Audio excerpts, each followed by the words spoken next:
Hey guys, welcome back to this channel. In this video, I'll be showing you guys how you can change your Roblox avatar pose.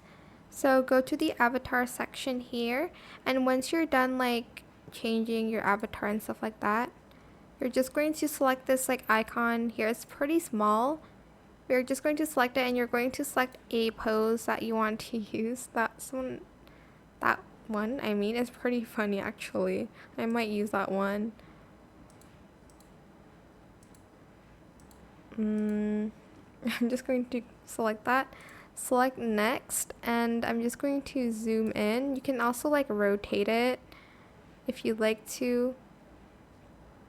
But yeah, that is pretty much it. Then press next and select save. You can also view the full avatar here. And that is it for this video. I hope it was helpful for you guys. Don't forget to like, comment, share, and also subscribe to this channel if you haven't done that already. If you have any more questions about this video, just leave it in the comment section down below. I'll try my best to answer them all for you guys. And if you found this video helpful, please click the thanks button as well. That is it for this video. Thank you so much for watching. Bye.